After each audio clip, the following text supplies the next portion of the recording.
Well, after weeks of waiting, I finally got it. My Weatherby 307 Range XP, chambered in, you guessed it, 7mm Backcountry. Today will be our first time shooting the 7 Backcountry. We got the Ballistic Gel Black. We'll do some Ballistic Gel testing with the 30-06 and the 7 Backcountry. We got the chrono out. We want to get some speeds and see if they actually match the box with the 20-inch barrel. We got this pork shoulder. We'll be shooting the 30-06 and the 7 Backcountry through this shoulder and just see what happens.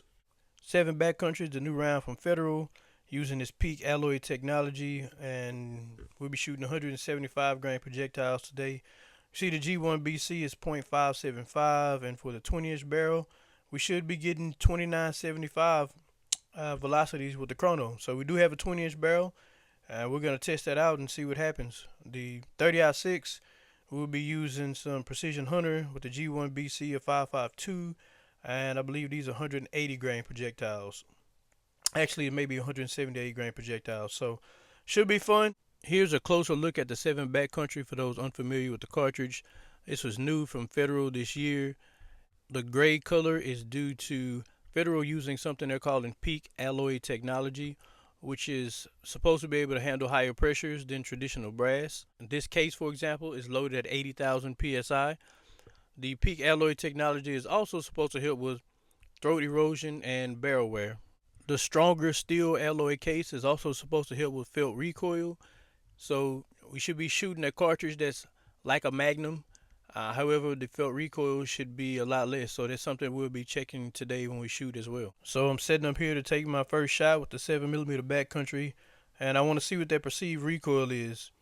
Federal said the perceived recoil should be a little less with the 7 Backcountry, and we want to get some speed with the chrono and see what happens with this first shot.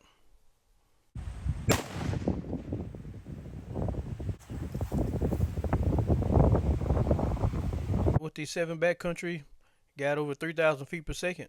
The box advertised 2975, so right in line with what the advertised velocity should be.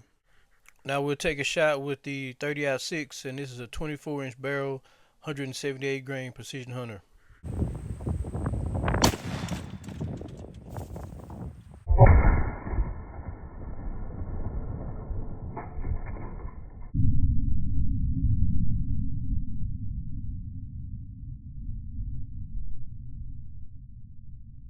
2724 from the 30-06. Now we'll hit the gel block with the 7mm Backcountry. Be sure to stick around to the end of the video because we're going to take a look at both wound cavities and see which cartridge did the most damage to the gel.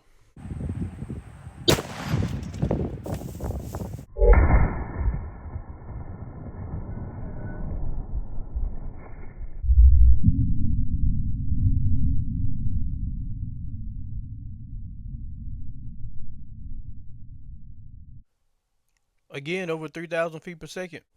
So far, the 7 Backcountry is holding up its end of the bargain. Again, this is only a 20-inch barrel, and we're getting over 3,000 feet per second with all of our shots so far. Now we'll take a shot at the pork shoulder with the 30-06. We kind of use the 30-06 for a baseline in this video. It's been around for over 100 years. Everyone knows what it's capable of. It can take down every animal probably on this entire planet. Pretty much ripped this shoulder right in half. Obviously, we had massive damage from the 30-06, and this is exactly what you'd come to expect from the cartridge. And now we'll take a shot using the 7 Backcountry. The 7 Backcountry did massive damage to the pork shoulder also. You can see it just tore that bone up, completely smashed that bone. And with the 175 grain projectile moving at 3,000 feet per second, you shouldn't have any problem taking down game with the proper shot placement. And now I think the part that everyone's most interested in are the ballistic gel results. That top wound channel is from the 7 Backcountry, and the bottom wound channel is from the 30-06. You can see here both of them did a lot of damage in the gel. Both really good wound channels. But with objective analysis of both wound channels, the top channel from the 7 Backcountry is a wider, longer wound cavity than the one with the 30-06 on the bottom. The projectiles we used for today's test were slightly different. We will come back and do this test again after I get the Federal Fusion 30-06 rounds, but I didn't have them for this test. We did use 178 grain EODX for the 30-06 and a 175 grain projectile Federal Fusion for the 7 Backcountry. We do plan on running a lot more tests with the 7 Backcountry in the near future. So my first impressions after taking the 7 Backcountry out for the first day of testing, the recoil was less than a 6.5 Creedmoor. We were able to achieve the box velocities and even a little higher from our testing. I was so excited to get out and run these tests today that I didn't even put a scope on this rifle.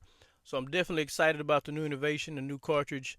I'm definitely excited to see how this thing groups and what Federal decides to do with this cartridge in the future, and maybe other cartridges with their steel peak alloy design as well. So far, I'd have to say the 7 Backcountry from Federal is a win. Go down in the comments, let me know what you think about the new cartridge. Let us know what you think about the new peak alloy technology and what are the cartridges that you'd like to see Federal load for.